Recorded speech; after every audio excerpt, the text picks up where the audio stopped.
జతగా ఉండే వరమే నువ్వే ఇస్తే ఇంకేమి కావాలి జన్మకి.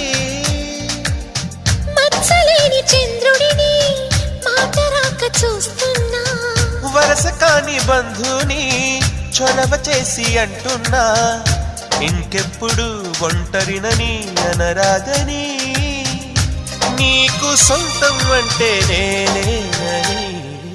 కొమ్మ కొమ్మ విన్నావమ్మ కోయిల వస్తుంది, వస్తూ వస్తూ తనతో వెన్నెల వెలుగులు తెస్తుంది.